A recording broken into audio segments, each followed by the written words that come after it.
दोस्तों, जैसा कि आप ये हॉरर स्टोरी वीडियो देख रहे हैं, अगर आपको पसंद आई हो तो मज़ीद ऐसी दिलचस्प और खौफनाक कहानियां देखने के लिए मेरा चैनल सब्सक्राइब करें ताकि जब भी नई कहानी अपलोड हो इसका नोटिफिकेशन आपको फ़ौरन मिल सके। हाईवे का भूत। रात का वक्त था। इंडियन हाईवे पर एक पुराना ट्रक धीरे धीरे बढ़ रहा था। ट्रक ड्राइवर रामनाथ पिछले 20 साल से इसी रास्ते पर माल ढोता आ रहा था। इसे हाईवे के हर मोड़ और हर दरख्त की पहचान थी।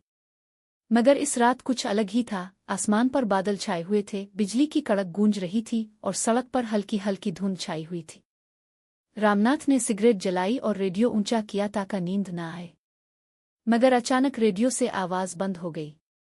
सिर्फ एक भारी सी सांस सुनाई देने लगी, जैसे कोई पास बैठा हो। वो घबरा कर रेडियो बंद करने लगा, लेकिन आवाज बंद नहीं हुई। इसी वक्त हेडलाइट्स के सामने एक औरत दिखाई दी। सफेद साड़ी पहने, बाल बिखरे हुए, सड़क के बीच खड़ी थी।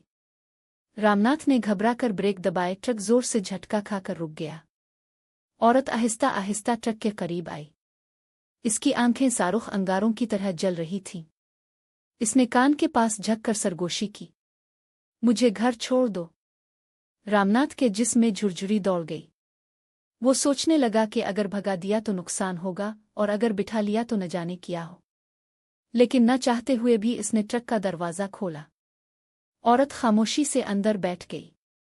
ट्रक आगे बढ़ने लगा।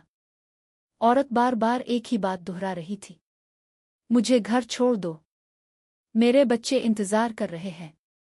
रामनाथ ने हिम्मत करके पूछा, कहाँ जाना है तुम्हें? औरत ने आहिस्ता से एक गांव का नाम लिया जो कई साल पहले हाईवे के किनारे था। मगर हैरत की बात यह थी कि वो गांव अब नहीं था। वो गांव एक हादसे में पूरी तरह जल चुका था। रामनाथ ने ये बात सुन रखी थी, लेकिन फिर भी इसने गाड़ी मोड़ ली। जब वो इस जगह पहुंचा तो वहां सिर्फ खंडरात थे, जले हुए दरख्त और राख। औरत दरवाज़ा खोलकर नीचे उतरी और एक बोसीदा मकान की तरफ बढ़ गई।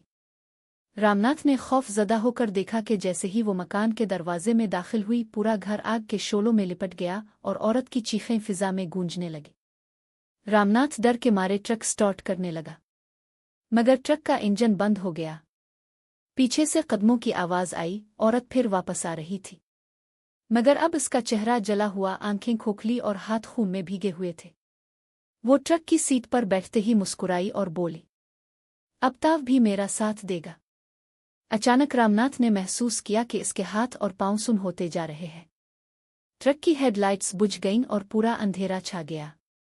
अगली सुबह जब दूसरे ट्रक ड्राइवर वहां पहुंचे तो उन्हें ट्रक सड़क किनारे मिला। अंदर कोई नहीं था, सिर्फ ड्राइवर की जलती हुई टोपी सीट पर पड़ी थी। आज भी कहा जाता है कि इंडियन हाईवे पर रात के वक्त ट्रक ड्राइवरों को एक सफ़ेद साड़ी वाली औरत दिखाई देती है। जो भी इसे बिठाता है वो कभी वापस नहीं आता।